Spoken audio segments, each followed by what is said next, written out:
अस्सलामुअलैकुम फ्रेंड, आप मेरे चैनल पर पहली बार आए हैं तो मेरे चैनल को ज़्यादा से ज़्यादा सब्सक्राइब करें, लाइक शेयर और कमेंट करें।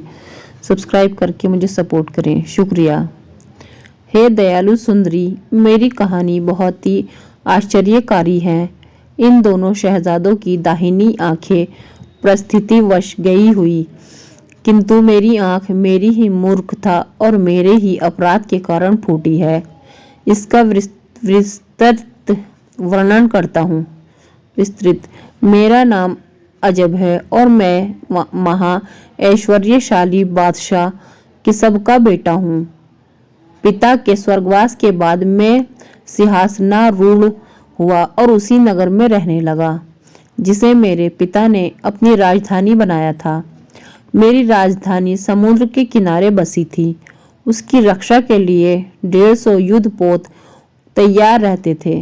इसके अलावा दुरुस्त व्यापार के लिए 50 जहाज थे और बहुत से दूसरे जहाज भी लंगर डाले रहते थे।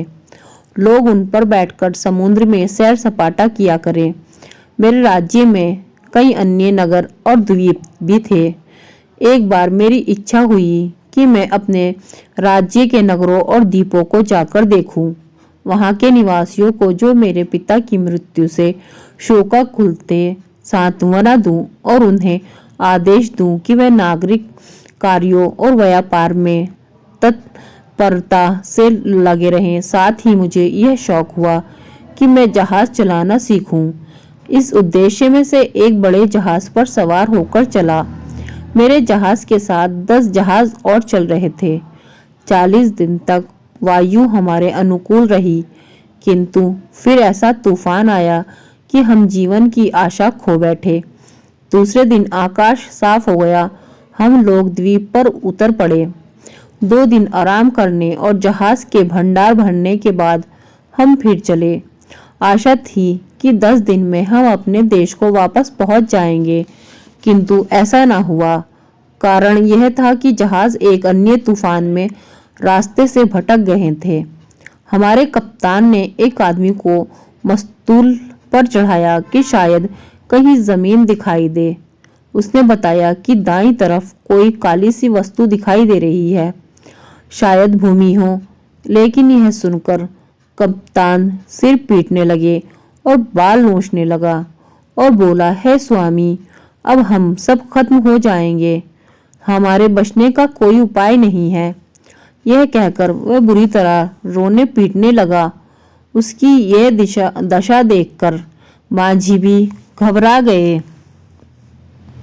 मैंने हैरान होकर कप्तान से पूछा कि हम क्या समाप्त हो जाएंगे। उसने बताया कि तूफान के कारण हमें दिशा ज्ञान नहीं रहा। हम मार्ग से भटक गए और अब हवा के कारण हमारा जहाज उस काली वस्तु के पास जा पहुंचेगा। वह एक चुंबक का पहाड़ है। जहाज वहां पहुंचेगा तो उसकी सारी कीलें और लोहे पट्टिकाएं लकड़ी से अलग होकर उससे जा चिपकेंगी और जहाज टुकड़े टुकड़े हो जाएगा। चुंबक पत्थर में यह गुण होता है कि वह लोहे को आकृष्ट करता है और जैसे जैसे लोहा उसके समीप जाता है कि चुंबक की आकर्षण शक्ति बढ़ जाती है। सैकड़ों जहाजों के लोहे के टुकड़े इस पर्वत में जा चिपके हैं, जिनके कारण यह ऊपर से नीचे तक लोहे के टुकड़ों में ढक गया है और रंग में काला दिखाई देता है। कहते हैं यह पहाड़ बहुत ऊंचा है। उसके सभी किनारे ढलवा है। उसकी चोटी एक बहुत बड़ी पीतल की गोल और मोटी चादर है जो पीतल के खंभों पर टिकी हुई है। उस चादर पर एक घुड़सवार की मूर्ति पीतल की बनी हुई है। सवार की छाती पर एक शीशे की तख्ती लगी है जिस पर कुछ जादू के अक्षर खुदे हैं। कहते हैं कि पहाड़ की आकर्षण शक्ति का कारण वही मूर्ति है। यह कहकर कप्तान फिर रोने पीटने लगा और उसके साथ जहाज के दूसरे मांझी भी रोने चिल्लाने लगे। मुझे भी लगने लगा कि मेरी उम्र अब खत्म होने को है और मेरी मौत मुझे खींच कर यहाँ लाई है। सभी लोग इस चिंता में पड़े कि मैंने अपने प्राणों की रक्षा करे। वह लोग भी यह कहने लगे कि जो कोई हमारे प्राण बचाए हम सदा के लिए उसके गुलाम हो जाएंगे। सबने कोई ना कोई उपाय सोच लिया। सुबह को हमारा जहाज उस काले पहाड़ के सामने जा पहुंचा। उसे देखकर सबके छक्के छूट गए और जो उपाय लोगों ने बचाव के लिए सोचे थे सब भूल गए और जहाज में ऐसा करुण कंदन करने होने लगा जिसका ठिकाना ना था। दोपहर को वही हुआ जो अनुभवी कप्तान ने कहा था, यानी पहाड़ ने जहाजों को इतनी जोर से खींचा कि उनकी कीलें और लोहे की दूसरी चीजें उड़ उड़कर पहाड़ से चिपकने लगी। जहाजों के टूटने में महाभयानक शब्द होने लगा और कुछ ही क्षणों में 11 वो जहाज सागर तल में समा गए। उन जहाजों की किसी वस्तु और किसी मनुष्य का पता न लगा। एक मैं ही भगवान की दया से जीता रहा। संयोग से एक जहाज का टुकड़ा मेरे हाथ आ गया और मैं उसी के सहारे तैरने लगा। कुछ ही देर में मैं किनारे के पर पहाड़ के नीचे पहुंचा। मैं पहाड़ पर चढ़कर सुरक्षित होना चाहता था, लेकिन वह ऐसी खड़ी ढलान का पहाड़ था कि कहीं ऊपर जाने की गुंजाइश ही नहीं मालूम होती थी। अचानक मुझे एक और नीचे से ऊपर जाते हुए मानव पद चिन्ह गहरे खुदे हुए दिखाई दिए, जिनके ऊपर तक सीढ़ियां सी बन गई थी। मैंने भगवान का नाम लेकर चढ़ना शुरू किया। चढ़ने की जगह बड़ी तंग थी और कहीं भी दूसरा मार्ग नहीं दिखाई देता था। साथ ही हवा इतने वेग से चल रही थी कि प्रतिक्षण गिरने का भय था, लेकिन भगवान की कृपा से मैं धीरे धीरे ऊपर तक पहुंचा और पीतल के गोले के अंदर जाकर भगवान को धन्यवाद देने लगा कि उसने इतनी कठिन परिस्थितियों में भी मुझे जीवित रखा। रात हो गई थी, इसलिए उसी व्रत के अंदर लेटकर सो गया। स्वप्न में देखा मुझसे एक बूढ़ा कह रहा है अजब, जागने पर अपने पांवों के नीचे की भूमि खोदना, तुम्हें एक पीतल का धनुष और शीशे के 3 बाण मिलेंगे। वे तीनों तीर घोड़े पर सवार मूर्ति को मारना, इससे मूर्ति समुद्र में जा गिरेगी और घोड़ा तेरे पैरों के पास आ गिरेगा। तुम घोड़े को वही भूमि गाड़ देना। इसके बाद समुद्र में तूफान आएगा और वह चढ़ने लगेगा, यहाँ तक कि तुम्हारे पास आ जाएगा और एक छोटी नाव से तुम एक अंधेरे समुद्र में पहुंच जाओगे और फिर अपने नगर को पहुंच जाओगे। लेकिन खबरदार, इस सारे समय में भगवान का नाम बिल्कुल नहीं लेना। इसके बाद मेरी आंख खुल गई। मैं अपने छुटकारे का उपाय जानकर अति प्रसन्न हुआ। बूढ़े के कहने के अनुसार धरती को खोदा तो उसमें से 3 बाण और धनुष निकले। मैंने कमान से तीनों तीर पीतल के घुड़सवार पर छोड़े। तीसरे तीर के चलते ही सवार की मूर्ति समुद्र में गिर गई और घोड़े की मूर्ति मेरे पांव के पास आ गिरी। मैंने उसे उसी जमीन में गाड़ दिया जहां से धनुष और बाण निकाले थे।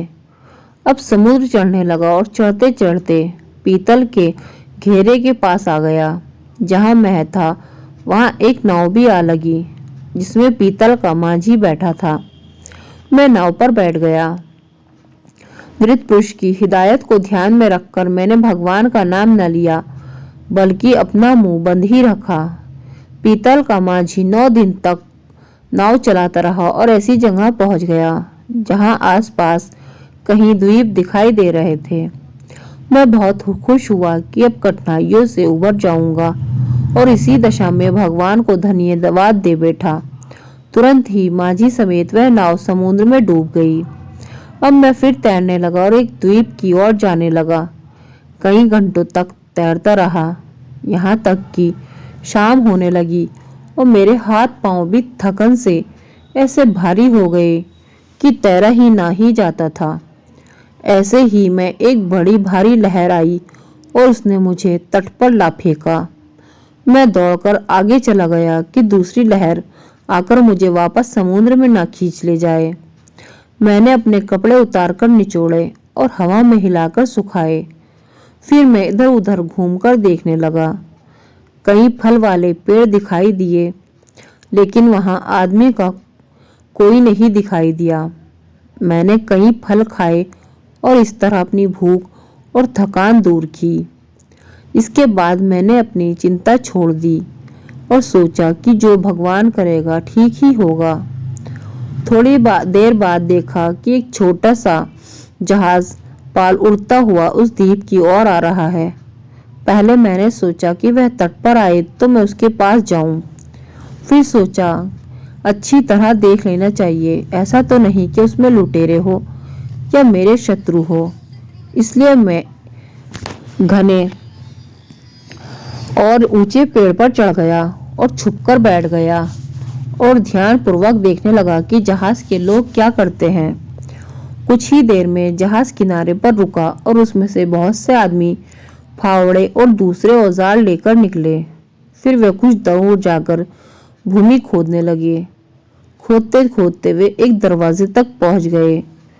फिर वे जहाज में वापस गए और उसमें से बहुत सी खाद्य वस्तुएं और बिस्तर, फर्श आदि के बोझों को लादे हुए उसी दरवाजे को उठाकर नीचे चले गए।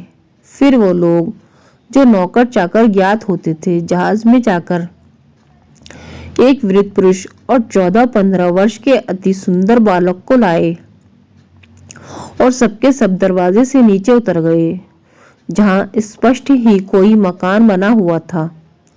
वहां से लौटकर उन्होंने दरवाजा बंद कर दिया और उस पर मिट्टी डालकर बराबर कर दी। लेकिन वह वापस हुए तो वह सुंदर बालक उनके साथ नहीं था।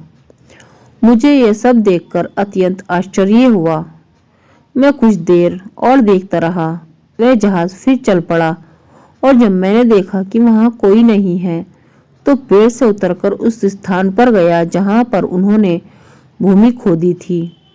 मैंने वहां की मिट्टी हटाई तो देखा कि एक बड़ा चौकोर पत्थर रखा है। उसे उठाया तो दिखाई दिया कि नीचे तक सीढ़ियां गई हैं।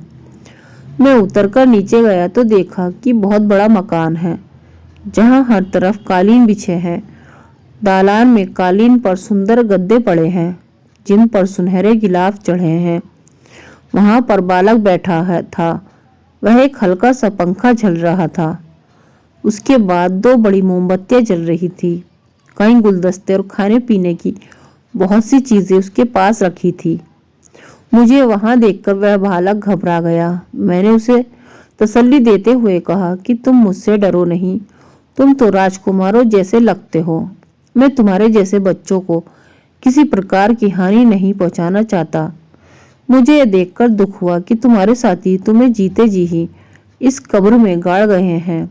खैर, अब तुम चिंता ना करो, मैं तुम्हें इस कब्र से निकाल दूंगा। लेकिन पहले तुम अपना किस्सा तो बताओ कि वे लोग तुम्हें यहाँ क्यों गाड़ गए हैं। देखो, सब कुछ निडर होकर सच सच बताना, कुछ छुपाना नहीं। यह तो मैं देख चुका हूँ कि उन लोगों ने मिलकर तुम्हें यहाँ दफन किया है। शायद तुम यहाँ पर जबरदस्ती लाए गए हो, लेकिन मैं ये जानना चाहता हूँ कि उन लोगों ने ऐसा क्यों किया है। मेरी बात से लड़के को तसल्ली हुई। उसने मुझे अपने पास बैठने को कहा और जब मैं बैठ गया तो उसने अपना वृत्तांत आरंभ किया। महानुभाव, मेरी कहानी बड़ी आश्चर्यजनक है। आप उसे सुनकर स्तंभित रह जाएंगे। मेरे पिता एक जौहरी है। उसने अपनी लगन और बुद्धिमानी से बहुत साधन एकत्रित किए और सैकड़ों नौकर चाकर और बहुत सी कोठियां हैं। वह अपने जहाजों पर सवार होकर देश देश घूमता है।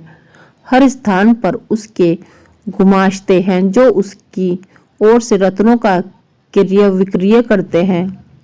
इतना प्रचुर धन होने पर भी मेरे पिता के यहाँ बहुत दिनों तक कोई संतान नहीं हुई। एक रात उसने स्वप्न में देखा कोई कह रहा है कि तुम्हारे यहाँ एक पुत्र होगा, किंतु उसकी आयु बहुत कम होगी। यह स्वप्न देखकर मेरे पिता को बड़ा दुख हुआ और चिंता व्याप्त हुई। उसके कुछ दिनों बाद मेरी माता ने मेरे पिता को बताया कि मुझे गर्भ रह गया है। उसके 9 महीने बाद मैं पैदा हुआ। मेरे जन्म पर सारे परिवार वालों को, नातेदारों को अतीव प्रसन्नता हुई, किंतु मेरे पिता को अपना स्वप्न याद करके दुख ही बना रहता था। अतएव उसने ज्योतिषियों लोगों से सलाह ली। उन्होंने कहा इस बालक को 14 वर्ष में मृत्यु का भय है। अगर उस समय बच गया तो फिर यह बहुत दिन जिएगा, इसकी आयु काफी लंबी होगी। उन्होंने कहा कि हमें ग्रहों से यह भी ज्ञात हुआ है कि अजब नाम का बादशाह एक पीतल के घुड़सवार को, जो एक चुंबक के पर्वत की चोटी पर मौजूद है, समुद्र में गिरा देगा और उसके 50 दिन के बाद अजब बादशाह इस लड़के को मार डालेगा। मेरे पिता तो पहले ही से स्वप्न देखकर दुखी था। अब ज्योतिषों से यह सुनकर और भी चिंता में पड़ गया और रात दिन यह सोचता रहा कि इस लड़के की जान कैसे बचाई जाए। इसलिए उसने यह तहखाने का मकान बनवाया। मुझे 14 वर्ष लगा तो दूसरे ही दिन ज्योतिषों ने आकर कहा कि 10 दिन हुए बादशाह अजब ने पीतल के घुड़सवार को समुद्र में गिरा दिया है। यह सोचकर मेरे पिता की चिंता और बढ़ गई और वह घंटों तक सोचता रहा कि मेरे सर से ग्रह कैसे टले। उसने इस निर्जन द्वीप में पहले से महल बनाए हुए भूमिगत आवास में मुझे बंद करने का निश्चय किया। उसने सोचा कि बादशाह अजब जैसा शक्तिशाली इस निर्जन द्वीप में क्यों आएगा, और आएगा भी तो ये तहखाना कैसे पाएगा। इसलिए 40 दिन तक मुझे इस मकान में बंद कर दिया जाए, जिससे ना मैं किसी को देखूं ना कोई मुझे देखे। यही कारण है मैं इस स्थान पर लाए जाने का। जब वह बालक अपनी बात कह चुका तो मैं मन ही मन ज्योतिषियों का त्रिलाकदर्शी होने के दावे पर हंसने लगा। मैं सोचने लगा, ऐसे प्यारे निर्दोष बालक की मैं क्यों हत्या करने लगा। उसे दिलासा देने के ख्याल से मैंने उसे अपना नाम तो ना बताया, किंतु उससे कहा, तुम्हें अब डरने की बिल्कुल आवश्यकता नहीं है। मैं तुम्हारी रक्षा के लिए यहाँ आया हूँ। यह संयोग ही है कि तुम्हारा रक्षक मैं बना, क्योंकि आज ही तट के किनारे मेरा जहाज डूबा और मैं अकेला उसमें से बचा और तैरता हुआ इस द्वीप पर आया, जहां पर मैंने तुम्हारा हाल देखा। तुम भगवान पर भरोसा रखो कि किसी प्रकार की चिंता अपने मन में न लाओ। ज्योतिषों की भविष्यवाणी का कभी सच्ची नहीं होगी। मैं यहाँ रहकर 40 दिन तक तुम्हारी सेवा और रक्षा करूंगा और भगवान की दया से 40 दिन की अवधि भी कुशलता पूर्वक बीत जाएगी। जब तुम्हारा पिता तुम्हें लेने के लिए आएगा तो मैं भी तुम्हारे साथ तुम्हारे देश चला जाऊंगा और वहां से किसी जहाज पर अपने देश के लिए रवाना हो जाऊंगा। मैं आजीवन तुम्हारा उपकार न भूलूंगा। मैंने इस प्रकार उससे धैर्य देने वाली बहुत सी बातें की। मैंने ध्यान रखा कि भूल से भी मेरी जीवा पर मेरा या मेरे पिता का नाम न आए, क्योंकि इससे उस बालक के मन में अकारण भय उत्पन्न हो जाता। उसका जी बहलाने के लिए मैं तरह तरह की कहानियां और अन्य प्रकार के वृतांत सुनाता रहता।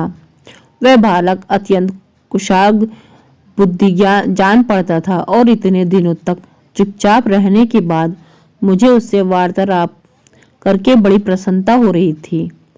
रात हुई तो हम दोनों ने मिलकर भोजन किया। उसका पिता इतनी खाक सामग्री रख गया था कि 2 क्या 3 आदमियों तक को 40-41 दिन तक काफी होती। रात होने पर हम लोग भोजन करने के उपरांत सो गए और दूसरे दिन सुबह जागने पर मैं उसके हाथ मुंह धोने के लिए उसके पास जल ले गया। फिर हम लोगों ने स्वादिष्ट व्यंजनों का नाश्ता किया। दिन भर उसके साथ शतरंज और चौपड़ खेलकर उसका जी बहलाता रहा। रात को भोजन करके हम लोग फिर सो गए। हम लोग इसी प्रकार दिन व्यतीत करने लगे और इसके कारण हम दोनों में एक दूसरे के प्रति स्नेह बहुत बढ़ गया। विशेषतः मुझे तो वह बालक प्राणों से भी ज्यादा प्यारा लगने लगा। मुझे विश्वास हो गया कि ज्योतिषों का यह कथन सिर्फ बकवास था कि बालक अजब बादशाह के हाथों से मारा जाएगा, क्योंकि अजब बादशाह को यानी मुझे तो ये जान से प्यारा है। मैं इसकी हत्या क्यों करूंगा। इसी प्रकार 39 दिन तक हम दोनों हंसी खुशी उस घर में रहे। 40वें दिन वह सवेरे जागा तो बड़ा खुश था। कहने लगा, महोदय, आज 40वां दिन है। भगवान की दया से और आपके अनुग्रह से मैं सही सलामत हूँ। मेरे पिता जब सुनेगा कि आपने इस अवधि में मेरी कितनी सेवा की है और मेरा कितना उपकार किया है, तो वह आपका अत्यंत कृतज्ञ होगा और आपको सुरक्षा पूर्वक आपके देश में पहुंचा देगा। फिर उस लड़के ने मुझसे कहा कि मेरे लिए कुछ जल गर्म कर दीजिए ताकि मैं अच्छी तरह से नहाकर नए कपड़े पहनूं, क्योंकि मेरा पिता आज मुझे लेने के लिए आएगा। मैंने पानी गर्म करके उसके नहाने धोने का प्रबंध कर दिया। नहाने के बाद वह बिस्तर पे आ लेटा। मैंने उसे लिहाफ ओढ़ा दिया और वह कुछ देर के लिए सो गया। सोकर उठने पर उसने कहा कि महोदय, मेरा जी करता है कि खरबूजा खाऊं। आप एक खरबूजा और थोड़ी सी मिश्री मेरे लिए ले आए। मैं जाकर खरबूजों के ढेर में से एक अच्छा खरबूजा छांटा और उसे चीनी की तश्तरी में रखकर उसके पास ले आया। फिर मैंने उससे पूछा कि इसे काटने के लिए छुरी चाहिए, छुरी कहाँ है? उसने कहा, मेरे सिरहाने की तरफ जो आला है उसमें छुरी रखी है। ताक ऊंचा था, मैं उस ताकने तक नहीं पहुंच सका, इसलिए मैंने उछलकर छुरी उठाना चाहा, फिर भी यह ना हो सका। इसलिए मैं एक मोखे का सहारा लेकर ऊंचा हुआ और छुरी मेरे हाथ में आ गई। मैं चाहता था कि धीरे से उतर जाऊं, लेकिन संयोग से मेरा पांव फिसल गया और मैं संभल ही न सका। मैं इस जौहरी के बेटे के ऊपर ही गिरा और मेरे हाथ की छुरी उसके हड्डियों में घुस गई और वह तड़प कर वहीं ठंडा हो गया। मुझे अत्यंत शौक हुआ। मैंने अपने कपड़े फाड़ डाले और फिर सिर और छाती पीटने लगा और पछाड़े खाकर जमीन पर गिरने लगा। मैं बराबर रो रो कर कहता था कि इस अभागे दिन में कुछ घड़ियां रह गई थी और यह समय भी टल जाता तो लड़के की जान बच जाती। ज्योतिषियों का कहना ठीक ही निकला और मैं अभागा ही इस प्यारे बच्चे की मृत्यु का कारण बना। मैंने आकाश की ओर मुख किया और दोनों हाथ उठाकर कहने लगा कि है सर्वशक्तिमान परमेश्वर, तू सब कुछ देख रहा है और तू सब कुछ जानता है। तुझे ज्ञात है इस बालक को मैंने जानबूझकर नहीं मारा। यदि इसकी मृत्यु मेरा तनिक भी दोष हो तो तू इसी समय मेरे प्राण ले ले। और इसी प्रकार मैं बहुत देर तक जौहरी के पुत्र की लाश के पास बैठा रोता कलपता रहा। जब दिन थोड़ा सा ही बाकी रहा तो मैंने सोचा कि अब इसका बाप इसे लेने को आता होगा। मेरे इतने दिनों की सेवा व्यर्थ गई। अब मैं क्या मुंह लेकर उससे मिलूं? अब मेरा यहाँ ठहरना ठीक नहीं, यह सोचकर मैं मकान से निकला और जीने पर पत्थर रखकर उस पर मिट्टी डालकर बराबर कर दी। बाहर निकलकर देखा तो जौहरी का जहाज पाल उड़ाए चला आता है। मैंने सोचा जौहरी मुझे देखेगा तो अपने बेटे का हत्यारा समझकर मुझे अपने नौकरों से मरवा डालेगा। कारण यह है कि मैं झूठ नहीं बोलता, इसलिए मैं ऊंचे और घने पेड़ पर चढ़ गया और देखने लगा। जहाज ने किनारे पर लंगर डाला और उसमें से बूढ़े जौहरी अपने नौकरों के साथ निकलकर हंसी खुशी किनारे आया। तहखाने के पास जाकर उन लोगों ने पत्थर हटाकर जीने का रास्ता खोला, लेकिन अब बूढ़े की प्रसन्नता गायब हो गई और उसके मुंह पर छाई सी फिर आ गई। कारण यह था कि अपने पुत्र का नाम लेकर पुकारा तो अंदर से कोई उत्तर न आया। जब वे लोग अंदर गए तो देखा कि लड़का मरा पड़ा है और उसके हृदय में छुरी घुसी है, क्योंकि मुझे छुरी निकालने का ध्यान नहीं रहा। लाश को देखकर उन लोगों में अचानक रोना चिल्लाना शुरू हो गया। उन लोगों का विलाप और मृत बालक का उनके मुंह से गुणानुवाद सुनकर मुझे भी रोना आ रहा था। बूढ़ा जौहरी तो बेचारा अपने पुत्र का शव देखकर ही अचेत ही हो गया। उसके सेवकों ने उसे तहखाने के बाहर निकालकर उसी पेड़ के नीचे बिठाया जिसके ऊपर मैं छुपा बैठा था। फिर वे लड़के की लाश को बाहर लाए और उसे नहलाया और सफेद कफन पहनाया और कब्र खोदकर उसमें लाश उतार दी। लड़के के पिता ने, जो इस बीच बराबर रोता रहा था, 3 बार कब्र में मिट्टी डाली और फिर उसके सेवकों ने कब्र को मिट्टी से ऊपर तक भर के बराबर कर दिया। इसके बाद वे लोग तहखाने में गए और वहां से बची हुई खाद्य वस्तुएं और वस्त्र बाहर लाकर जहाज पर ले गए और कुछ ही देर में उनका जहाज उन सबको लेकर देश को चल दिया। उसके बाद देर बाद मैं पेड़ से उतरा और उसी तहखाने में चला गया। अब मेरा नियम यह हो गया था कि रात में उसी घर में रहता और दिन में उधर उधर घूम कर वहां से निकलने के लिए रास्ते की खोज करता रहता। भूख लगने पर जंगली फलों और आदि से पेट भरता रहता। इसी प्रकार लगभग 1 महीना और बीत गया। फिर मैंने देखा कि समुद्र का जल धीरे धीरे घट रहा है। समुद्र के घटने से द्वीप का विस्तार बहुत बढ़ गया। समुद्र इतना घटा कि जहां सबसे गहरा था वहां भी कमर के बराबर पानी रह गया और किनारे से दूसरी ओर की भूमि दिखाई देने लगी। कुछ समय के बाद पानी और घटा और पिंडलियों के बराबर हो गया। अब मैंने उसे पार करने की सोची। समुद्र सूखने से मीलों तक बालू निकल आई। बड़ी कठिनाई से वह बालू भूमि पार करके समुद्र तट पर पहुंचा और पानी लांघकर दूसरी भूमि पर पहुंचा। वहां दूर पर आग जलती हुई दिखाई दी। मैंने सोचा यहाँ पर मनुष्य रहते होंगे, क्योंकि बगैर मनुष्यों के आग कैसे जलेगी। पास जाने पर पता चला कि वह आग नहीं बल्कि तांबे का बना एक घर है जिस पर सूर्य की किरणें पड़ रही है। मैं सोच ही रहा था कि यह मकान किसका हो सकता है कि उसमें से 10 नौजवान बाहर निकले। उनके साथ लंबे कद का एक वृद्ध मनुष्य भी था। सारे जवान दाहिनी आंख से काने थे। मैं सोच ही रहा था कि ये लोग कौन हैं। इतने में उन्होंने स्वयं ही आकर मुझसे नम्रता पूर्वक पूछा कि आप कौन हैं और कहां से आए हैं। मैंने कहा, मेरी कहानी बड़ी विचित्र है और बड़ी लंबी है। यदि आप धैर्यपूर्वक सुन सके तो मैं सुनाऊं। वे सब सुनने को बैठ गए और मैंने अपना वृतांत अघोतपांत सुना दिया। उन्हें सुनकर बड़ा आश्चर्य हुआ। फिर वे लोग मुझे उस मकान के अंदर ले गए। उस मकान में कई बड़ी बड़ी दालानें और 12 दरिया पार करके फिर एक बड़ा सा नीला घर दिखाई दिया। उसके चारों ओर 10 कमरे नीले रंग के बने हुए थे, जिनमें से एक एक मनुष्य आराम से रह सकता था। कमरों के घेरे के बीच में एक दालान था जो उससे कुछ ऊंचा था। वृद्ध मनुष्य दालान में जा बैठा और चारों ओर के कमरों में 10 जवान कालीन पर बैठ गए। एक जवान ने मुझसे कहा, हे मित्र, तुम भी घर के बीच में बिछे हुए कालीन पर बैठ जाओ, लेकिन हम कुछ भी करें उसका कारण न पूछना, न यह पूछना कि तुम लोग दाहिनी आंख से काने क्यों हो।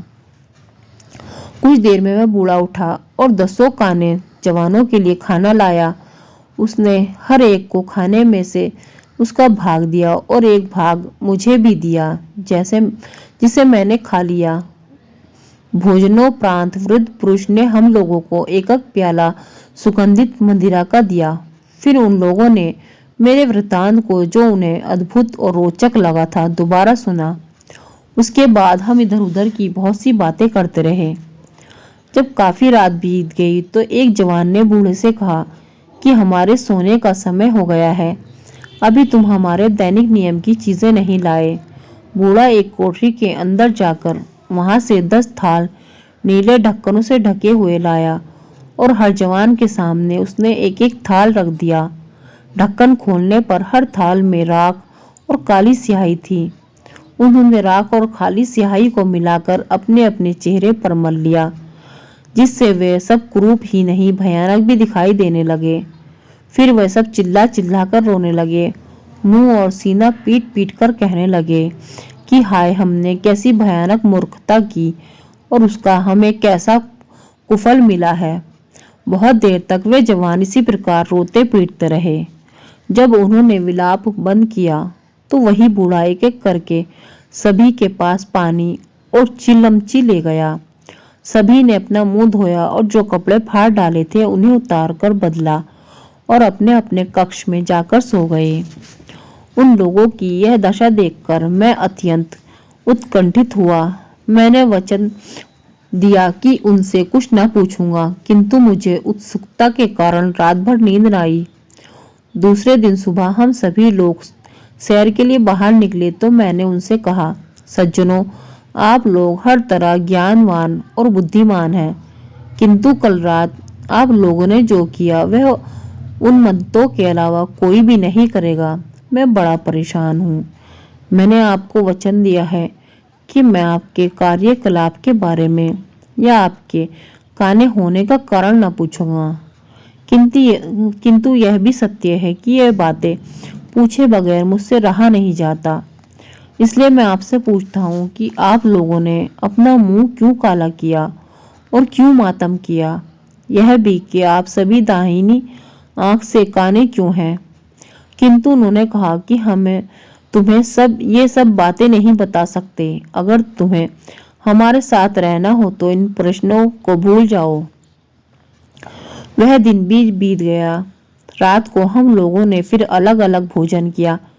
उसके बाद बूढ़े ने फिर उन लोगों के सामने स्याही और राख से भरे थाल रखे। उन्होंने रोज की रस्म के तौर पर अपने मुंह काले किए। वहीं रोना पीटना शुरू किया। दूसरी बार ये सब देखकर मेरी उत्सुकता और बढ़ गई। अगले दिन मैंने उनसे कहा, हे मित्रों, अब मुझे आप लोगों की यह दशा चुपचाप बैठकर नहीं देखी जाती। आप कृपया अपनी बातें मुझे बताएं और कोई भी ऐसा उपाय बताएं जिससे मैं अपने देश में पहुंच जाऊं। उनमें से एक जवान ने मुझसे कहा, तुम हमारी दशा देखकर दुखी ना हो। हम लोग तुम्हारे मित्र और हित चिंतक हैं, इसलिए हम तुम्हें ये बातें नहीं बताते। कहीं ऐसा ना हो कि तुम्हारी दशा भी हम लोगों जैसी हो जाए। वैसे तुम बहुत जोर देते हो तो हम बता भी सकते हैं, किंतु उसका फल अच्छा नहीं होगा। मैंने कहा, मैं सब जानना चाहता हूँ, फल चाहे जो कुछ भी हो। वह जवान बोला, देखो, हम तुम्हें एक बार फिर समझाते हैं कि इन बातों को जानने की जिद छोड़ दो।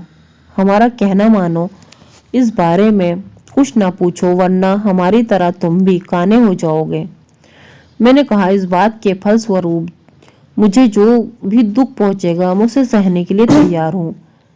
मैं इसे अपना ही दुर्भाग्य समझूंगा और आप लोगों में से किसी को इसके लिए दोष नहीं दूंगा।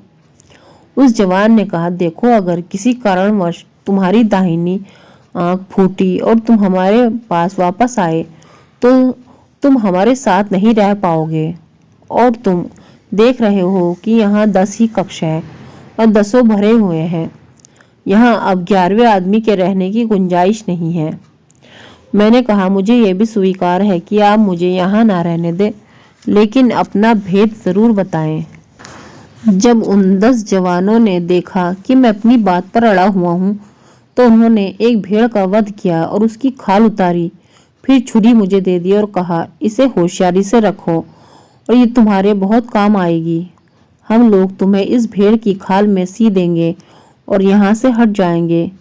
फिर यहाँ एक अति विशालकाय पक्षी जिसे रुख कहते हैं आएगा और तुम्हें भेड़ समझकर झपट्टा मारकर उठा लेगा और एक बहुत ऊंचे पहाड़ की चोटी पर रखकर तुम्हें खाना चाहेगा। हम पहले से होशियार किए देते हैं। ज्यों ही तुम्हें मालूम हो कि जमीन पर रखे गए हो, इसी छुरी से खाल को चीरकर बाहर निकल जाना और जोर से चीखना। रुख पक्षी इससे डरकर भाग जाएगा। इसके बाद तुम निर्भय होकर आगे बढ़ जाना और कुछ दूर चलकर तुम्हें आलीशान महल मिलेगा। उस महल पर ऊपर से नीचे तक हर जगह सोने के पत्थर मढ़े हैं और जगह जगह पर बड़े सुंदर ढंग से हीरे और दूसरे रत्न जड़े हुए हैं। तुम निद्रित रूप से मकान के दरवाजे से, जो हमेशा खुला रहता है, अंदर चले जाना और हम सभी एक एक करके उस मकान में रहे हैं, किंतु उसमें क्या होगा ये बताने की जरूरत हम नहीं समझते और जो कुछ हमारे साथ हुआ वह भी नहीं बताएंगे, क्योंकि हमारी दशा ऐसी नहीं है कि उसके कहने सुनने में खुशी हो। तुम स्वयं ही वह सब देख सुन लोगे। यह जरूर कहते हैं कि हमारी तरह तुम भी दाहिनी आंख से काने हो जाओगे। वैसे तो तुम पर जो अभी तक बीता है जो आगे बीतेगा वह सब लिखो तो बहुत पूरी पुस्तक तैयार हो जाएगी, किंतु हम इससे अधिक कुछ ना कह सकेंगे। जब जवान अपनी बात समाप्त कर चुका तो मैंने भेड़ की खाल को अपने चारों ओर लपेट लिया। उन लोगों ने कुशलता पूर्वक मुझे इस तरह से सी दिया कि मेरी सांस लेने के लिए जगह रहे। मुझे इस प्रकार सीकर और जंगल में रखकर वे घर के अंदर चले गए। थोड़ी ही देर में रुख नामक विशाल पक्षी आया और भेड़ समझकर मुझे झपट्टा मारकर पंजों में दबाकर ले उड़ा और एक ऊंचे पहाड़ की चोटी पर ले जाकर रख दिया। नीचे जमीन लगते ही मैं छुरी से खाल फाड़कर बाहर आ गया और चीख मारी। पक्षी ये सब देखकर उड़ गया। मैं वहां से बताए हुए मार्ग पर चल दिया और तीसरे पहर के लगभग महल तक पहुंच गया। जैसे सुना था उससे भी अधिक अच्छा उसे पाया। खुले दरवाजे से अंदर पहुंचा तो अंदर एक और शानदार चौकोर मकान देखा, जिसके चारों ओर 100 द्वार थे। एक द्वार स्वर्ण का था और 99 चंदन की लकड़ी के थे। अंदर कई सुसज्जित वाटिकाएं और गृह थे। सामने एक बड़ी बारादरी थी, जिसमें 40 सुंदरी नवयौवनाएं उत्तमोत्तम वस्त्र अलंकारों से सुसज्जित बैठी थी। मुझे देखकर वे उठ खड़ी हुई। उन्होंने हंसकर मेरा स्वागत किया और कहने लगी कि हम बहुत देर से आपकी प्रतीक्षा में थे। फिर मुझे उन्होंने कुछ ऊंचे स्थान पर बिठाया। मैंने बहुत कहा कि मैं आप लोगों से ऊंचे पर बैठने का अधिकारी नहीं हूँ, किंतु वे नहीं मानी और बोली, आप हम सभी के पति और स्वामी हैं और हम सब आपकी पत्नियां और दासियां हैं। उन्हें देखकर और उनकी बातें सुनकर जो प्रसन्नता हुई उसका वर्णन संभव नहीं है। कोई सुंदरी मेरे पांव धोने को गर्म पानी लाई, किसी ने सुगंधित जल मेरे हाथ धुलाए, किसी ने बहुमूल्य वस्त्र लाकर मुझे पहनाए, कई नाना प्रकार के स्वादिष्ट व्यंजन मेरे सामने ले आई और उन्हें मेरे सामने सजा दिए और नव सुगंधित मदिरा की सुराही और प्याला लेकर मुझे पिलाने के लिए आ गई। इसी प्रकार वे देर तक हंसी खुशी तरह तरह से मेरी सेवा करती रही। मैं ये सब देखकर इतना अभिभूत हुआ कि अब तक के अपने सारे दुख दर्द भूल गया और स्वयं को सारे संसार का अधिपति समझने लगा। मैंने उन सभी सुंदरियों के साथ बैठकर भोजन और मदिरा पान किया। भोजन के बाद वे मेरे चारों ओर बैठ गई और उन्होंने मुझसे मेरी यात्रा का वृत्तांत पूछा न आरंभ किया और मैंने बताना। इतने में रात हो गई और उन स्त्रियों ने मकान में बड़ी सुंदर रोशनी की और कुछ स्त्रियों ने मुझसे मनोहर ढंग से बातचीत करनी शुरू कर दी। फिर उन्होंने भोजन के पात्र हटाकर फल, मिठाई, शरबत आदि शीशे के सुंदर पात्रों में लेकर सामने रख दिए और मुझे ऊंचे स्थान पर बिठाकर मेरे चारों तरफ बैठकर गाने बजाने लगी। उनमें जो नृत्य में प्रवीण थी वे नृत्य भी करने लगी। इसी में आधी रात बीत गई और फिर उनमें से एक ने कहा कि आज आप बहुत दूर से आए हो, आप आराम करें। उसने कहा कि शयन कक्ष तैयार है और सोने से पहले आप हम में से एक को चुन ले तो वह आपके साथ सो ही रहे। मैंने कहा, यह काम तो बड़ा कठिन है और अनुचित होगा, क्योंकि सौंदर्य में तुम लोगों एक से बढ़कर एक हो। मैं किसे चुनूं? फिर जिसे चुनूंगा उसके अलावा क्या दूसरों को बुरा नहीं लगेगा और क्या वे मेरी दृष्टा पर कुद्र नहीं होंगी? उस सुंदरी ने कहा, यह बात नहीं है। हम सबकी हार्दिक इच्छा है कि आपको प्रसन्न करे। हम में परस्पर ईर्ष्या नहीं है। आप हम में से जिसका चाहे हाथ पकड़ कर ले जाए, कोई दूसरा बुरा नहीं मानेगा, क्योंकि हम सभी चाहते हैं कि आप एक एक करके हम सभी को भोग करें। आप हम में से प्रत्येक का आनंद उड़ाएं। किसी का आज तो किसी का कल, इसलिए हमें बुरा लगने का प्रश्न ही नहीं है। आप बगैर झिझक हम में से जिसे चाहें उसे अपने साथ ले जाएं और हम सब शहजादियां हैं, किंतु आपकी सेवा के लिए हैं। ये सुनकर मैंने उसी सुंदरी की ओर हाथ बढ़ाया जिसने मुझसे ऐसी बुद्धिमानी की बातें की थी। उसने तुरंत अपना हाथ मेरे हाथ में दे दिया। मैं उसके साथ अपने शयन कक्ष में जा गया और अन्य 39 स्त्रियां अपने अपने शयन कक्ष में चली गई। दूसरे दिन सवेरे मैं अच्छी तरह उठ नहीं पाया था कि शेष 39 स्त्रियों ने मेरे पास आकर अभिवादन किया और पूछा कि रात को आराम से तो सोए। हाँ, उनके आने से पहले मैंने वे सुंदर वस्त्र और रत्न पहन लिए थे जो मेरे सिरहाने रख दिए गए थे। कुछ देर बातचीत करने के बाद वे स्त्रियां मुझसे स्नान गागर में ले गई और तरह तरह की मालिश करके मुझे स्नान कराया। मेरे नहा चुकने के बाद उन्होंने दूसरे वस्त्राभूषण जो पहले वस्त्र आदि से भी उत्तम थे मुझे पहनाया। इसके बाद सारे दिन बल्कि आधी रात तक पहले दिन की तरह हास परिहास, किस्सा कहानी, खाना पीना, राग रंग चलता रहा। आधी रात हुई तो उन्होंने कहा कि आप हम में से जिसे चाहे चुन ले कि वह आपके साथ जाकर सोए। मैंने एक और सुंदरी का हाथ पकड़ा और उससे लेकर अपने शयन कक्ष में चला गया। सुबह उठकर फिर उन लोगों के साथ स्नान सागर में चला गया। फकीर ने जुबैदा सा किया, हे सुंदरी, मैं तुमसे किस प्रकार और कहाँ तक बताऊं कि कैसे आनंद और संतोष में मेरा जीवन समय बीतता रहा। दिन भर तरह तरह प्रकार के खाने पीने और अन्य विलास सामग्री का उपभोग करता और रात को उन 40 में किसी एक सुंदरी को अपने शयन कक्ष में ले जाता। इसी प्रकार लगभग 1 वर्ष आनंद पूर्वक उस राजमहल में बीत गया। जब वर्ष पूरा होने में एक दिन रह गया तो सुबह को वे सुंदरियां जो हमेशा प्रसन्ना वदन होकर मुझसे मेरा रात का हाल पूछने आया करती थी, आंखों में आंसू भरे हुए आई और कहने लगी कि है शहजादे, हम सब आपसे विदा होने के लिए आए हैं। आपको हम भगवान को सौंपते हैं, वही आपकी रक्षा करेगा। मुझे उनकी इस बात से बड़ा आश्चर्य और दुख हुआ। मैंने उनसे पूछा, ऐसा क्या हो गया कि तुम लोग इतने दुखी हो और यहाँ से विदा होने की बात क्यों कर रही हो? तुम्हें कहाँ जाना है और क्यों जाना है? भगवान के लिए मुझे सारी बातें कहो।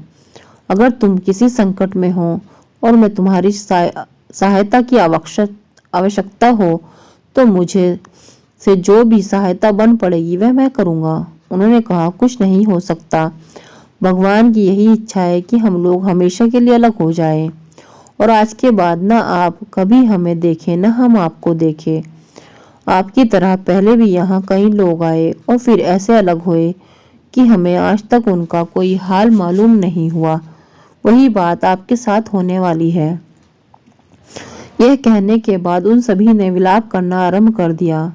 मैं और घबरा उठा और मैंने उनसे कहा कि तुम लोग साफ साफ बताती क्यों नहीं हो कि तुम्हारे दुख संताप का कारण क्या है? उन्होंने कहा कि हम आपको क्या बताएं क्यों दुखी हैं। यह समय हमारे आपसे सदा के लिए बिछड़ने का है।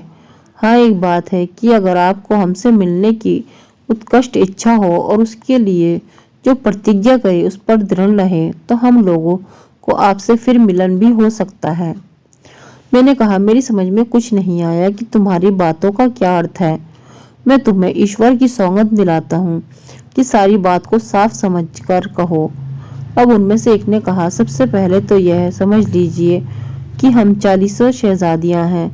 हम लोग इस स्थान पर 1 वर्ष तक आमोद प्रमोद के लिए आया करते हैं। इसके बाद 40 दिन के लिए अपने आवश्यक कार्यों के लिए अपने अपने देश चले जाते हैं। 40 दिन बाद फिर 1 वर्ष के लिए इस महल में आ जाते हैं।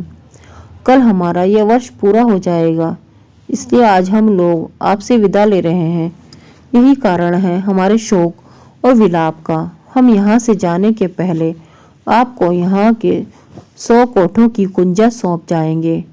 हमारे पीछे आप सभी में घूम फिरकर अपना जी बहलाए, लेकिन हम आपको अपनी सौगंध देते हैं कि इस स्वर्ण द्वार को न खोलना। अगर आपने इसे खोला तो हमारा आपका मिलन फिर कभी ना हो सकेगा। लेकिन हमें मालूम है कि आप में इतना आत्मसंयम नहीं है कि उस द्वार को ना खोले। आप उसे जरूर खोलेंगे और हमेशा के लिए हमसे बिछड़ जाएंगे। यही कारण है कि सारी शहजादियां दुखी हैं। अगर भगवान ने आपको सद्बुद्धि दी और आपने उस स्वर्ण द्वार को ना खोला तो आपको कभी कोई दुख ना होगा। आप संपूर्ण आयु चैन से बिताएंगे और हमारे साथ हमेशा आनंद करेंगे। लेकिन अगर आप हमारे कहने के विपरीत किया तो आपको बहुत अधिक शोक और कष्ट होगा और आपके कष्ट से हमें भी दुख और कष्ट होगा। हम फिर आपसे सौगंध देकर कहते हैं कि इस स्वर्ण द्वार को ना खोलना और हमसे वादा कीजिए कि आप ऐसा नहीं करेंगे कि आप हमेशा के लिए बिछड़ जाएं।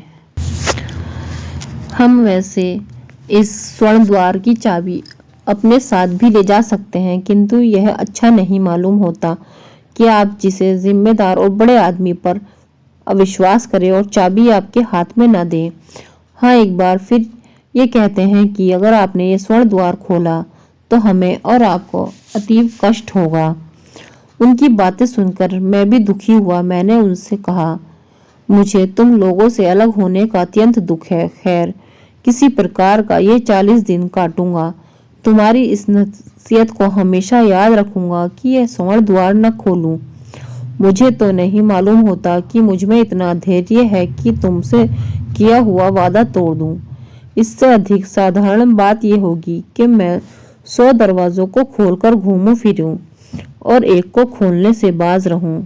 अगर तुम लोग इससे कठिन काम करने को कहती हो, उसे भी मैं स्वीकार कर लेता। तुम्हारी बात मानने में मेरा भी लाभ है। मैं भला ऐसी बात क्यों करूंगा जिससे मेरी गहरी हानि हो और तुम लोगों से भी हमेशा के लिए अलग होना पड़ जाए। मैं ऐसी बात कभी नहीं करूंगा। यह कहकर मैंने उन सभी को एक एक करके गले लगाया और इसके बाद वे सब चली गई और मैं उस लंबे चौड़े राजमहल में अकेला ही रह गया। मुझे अत्यंत शौक हो रहा था, यद्यपि मैं केवल 40 दिन बाद आने वाली थी। तथापि उनके वियोग में मुझे एक एक घड़ी भारी पड़ रही थी। फिर मैंने अपना जी बहलाने को सोचा कि जिन दरवाजों की चाबियां मेरे पास हैं उन्हें खोलकर देखूं। मैंने सोचा कि निषेध तो केवल एक द्वार के खोलने का है, सो उसे नहीं खोलूंगा। इसलिए मैंने पहला दरवाजा खोला। अंदर गया तो देखा कि एक बड़ा भारी फलों का बाग है।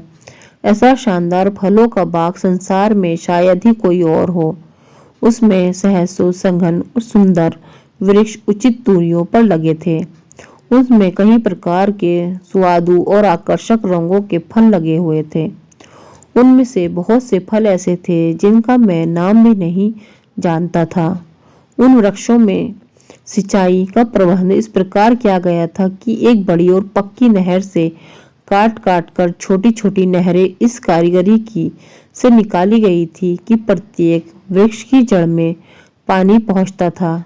इसके लिए किसी आदमी की जरूरत न थी कि पेड़ों की जड़ों में पानी पहुंचाए। इससे हर पेड़ हरा भरा रहता था। कई वृक्ष तो इतने अधिक फलों से लदे थे कि उनकी डालियां झुक गई थी। कुछ वृक्षों में केवल इतना पानी पहुंचा था कि उनमें फल पकी हुई हालत ही में रहे। बाग को ऐसे बुद्धिमानों ने लगाया कि प्रत्येक वृक्ष को केवल उतना ही पानी पहुंचने का प्रबंध था जिससे वे सदैव हरे भरे और रहें और ऐसा न हो कि सड़ गल जाएं। मैं बहुत देर तक उस बाग में घूमता फिरता रहा। वहां बहुत सी वस्तुएं थी जिन्हें देखकर मुझे आश्चर्य होता और मैं प्रत्येक वस्तु को ध्यानपूर्वक देखता। फिर मैं उस बाग में वापस आया, उसके दरवाजे में ताला लगा दिया। फिर मैंने दूसरा दरवाजा खोला। इसके अंदर एक फूलों का बाग था। पहले बाग के जैसी कारीगरी ही से इस बाग के हर पौधे में उचित मात्रा में पानी पहुंचाने का प्रबंध किया गया था। संसार में कोई ऐसा फूल नहीं होगा जो उस वाटिका में न हो। गुलाब, चमेली, नरगिस, बनफशा, सोसन, चंपा, बेला, मोतिया आदि तरह तरह प्रकार के फूल वहां पर खिले हुए थे। उनकी सुगंध हवा में भरी हुई थी और उसके कारण मस्तिष्क को एक बड़ा सुख मिल रहा था। मैं सुध-बुध खोकर घंटों वहां घूमता रहा। फिर मैंने उस बाग का दरवाजा भी बंद किया और तीसरा दरवाजा खोला। उसके अंदर एक पक्षी गृह था। उसमें सारा फर्श संगमरमर का था और ऊंचाई से चंदन का आबनूस की लकड़ियों से बने पिंजरे लटक रहे थे जिनमें तोता, मैना, बुलबुल, लाल आदि इत्यादि भांति भांति के पक्षी थे। वह अपनी मीठी बोलियों से चिंतु स्पर्शन कर रहे थे। उन पिंजरों में दाने और पानी की कुल्हियां बहुमूल्य पत्थरों की बनी थी। इतना बड़ा पक्षी गृह था कि कम से कम आदमी उसकी संभालने के लिए जरूरी थे, लेकिन वहां एक भी आदमी दिखाई नहीं देता था और साथ इतनी सफाई थी कि एक तिनका इधर उधर पड़ा दिखाई नहीं देता था। शाम हुई तो उन पक्षियों को सारे पक्षी अपने अपने पक्षों में चोंच डालकर सो गए और मैं भी पक्षी गृह का ताला लगाकर अपने शयन कक्ष में आ गया और सो गया। दूसरे दिन सुबह एक और द्वार खोला तो उसमें से एक बड़ा महल देखा। उसमें 40 प्रकोष्ठ बने थे, किंतु सभी के दरवाजे खुले थे। एक कोठे में सिर्फ मोती भरे थे। मोतियों के विभिन्न आकारों के हिसाब से ढेर लगे थे। एक ढेर में कबूतर के अंडे जितने बड़े मोती थे। फिर उनसे छोटे मोतियों के कई ढेर थे। दूसरे कोठे में नीलम भरे थे। चौथे में सोने की ईंटें, 5वें में शरफिया, 6ठे में चांदी की ईंटें, 7वें में समुद्र की ढेरियां, मुद्रा की ढेरिया।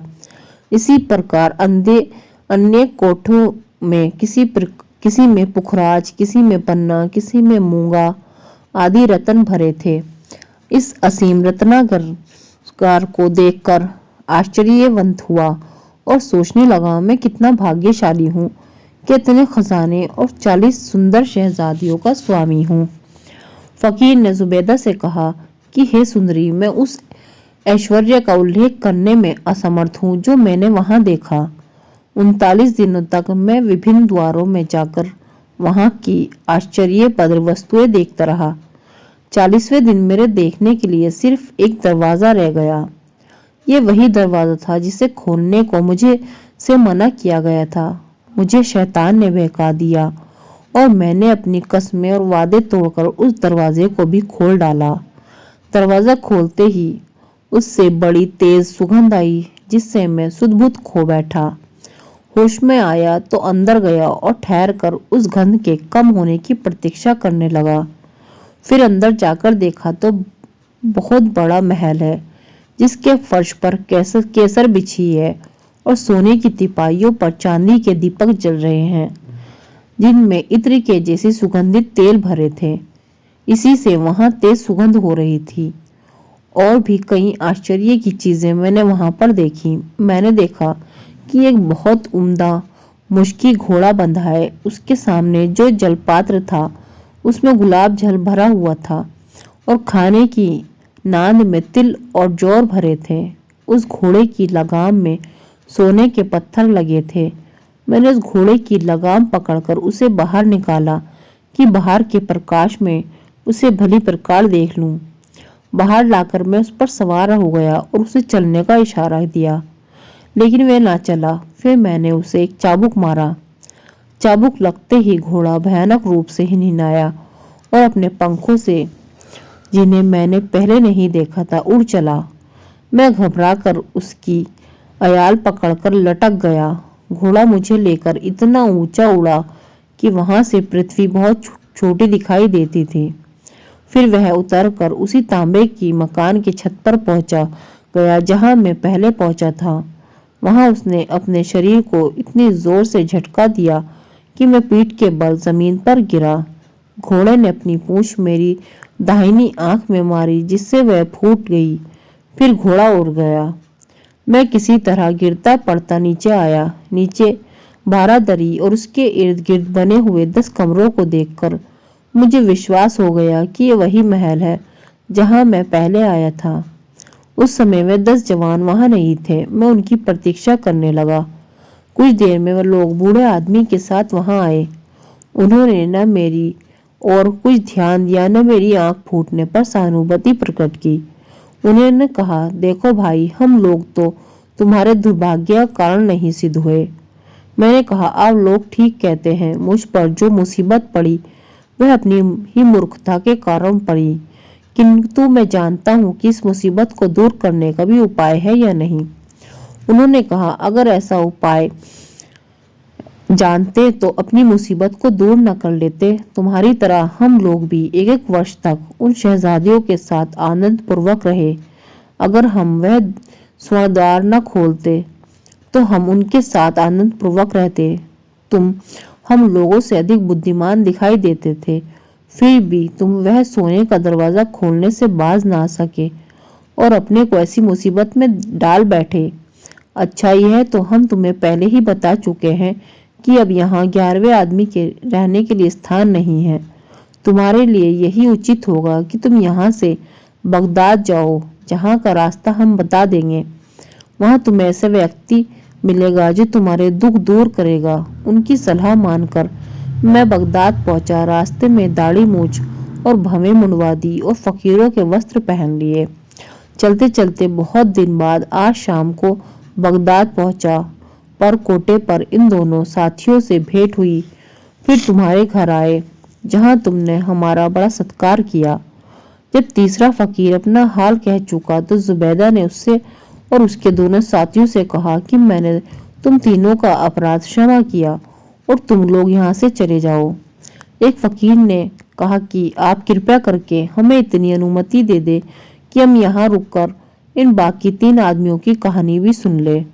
जुबैदा ने खलीफा जाफर और मसरूर की ओर देखकर अपना अपना हाल कहने का इशारा किया। यह तीनों तो जानते ही हैं ना कि यह लोग कितने उच्च पद के हैं, इसलिए उसने उन्हें अपना अपना हाल सुनाने की आज्ञा दी। खलीफा के मंत्री जाफर ने निवेदन किया, हे सुंदरी, हम लोग इस महल में प्रवेश करने के समय ही अपना अपना हाल कह चुके हैं। अब तुमने फिर पूछा है तो कहते हैं कि हम लोग मौसिल से आए हुए व्यापारी हैं। हम अपनी व्यापार की वस्तुएं बेचने यहाँ आए थे और एक सराय में उतरे थे। आज रात के लिए एक व्यापारी ने हमें खाने का निमंत्रण दिया। जब हम उसके घर पहुंचे तो उसने हमें लोगों का अत्यंत स्वादिष्ट भोजन कराया और बढ़िया शराब पिलाई। फिर देर तक उसने यहाँ संगीत और नृत्य का कार्यक्रम चला। वहां का शोर इतना बढ़ा कि गश्त पर निकले सिपाही आ गए। उन्होंने कई लोगों को गिरफ्तार कर लिया। हम लोग भाग्यशाली थे कि किसी प्रकार बचकर निकल आए, लेकिन रात अधिक बीत जाने के कारण हमारी सराय का द्वार बंद हो गया। हम लोग परेशान थे कि रात कहाँ बिताएं। इधर उधर भटकते हुए तुम्हारी गली में आ गए और तुमने घर में हंसने बोलने और गाने बजाने की आवाजें आ रही थी, इसलिए हमने दरवाजा खुलवाया और तुमने कृपा कर हम लोगों का आदर सत्कार किया। यही हमारी कहानी है। मंत्री ने ये बात इतने आत्मविश्वास और इतनी कुशलता से कही कि जुबैदा को उसकी सत्यता में विश्वास हो गया। उसने कहा, अच्छा, हमने तुम्हारा भी अपराध क्षमा किया और अब तुम सब यहाँ से चले जाओ। वे लोग उठने में झिझके तो जुबैदा ने क्रोध में भरकर कहा, जाते हो या जान देना चाहते हो? उसकी डांट सुनकर वे सातों व्यक्ति, मजदूर, तीनों फकीर, खलीफा और उसके दोनों साथी चुपचाप उठकर बाहर आ गए, क्योंकि 7 हबशी नंगी तलवारें लिए उनके सर पर खड़े थे। और सातों व्यक्ति के घर से निकलते ही स्त्रियों ने घर का दरवाजा बंद कर दिया। घर आकर खलीफा ने इन फकीरों से कहा कि इतनी रात बीत गई है, अब तुम लोग कहाँ जाओगे, क्योंकि तुम इस नगर से परिचित भी नहीं हो। इन तीनों ने कहा कि हम लोग भी इसी चिंता में हैं। खलीफा ने कहा, तुम लोग हमारे साथ आओ और हम तुम्हारी सहायता करेंगे।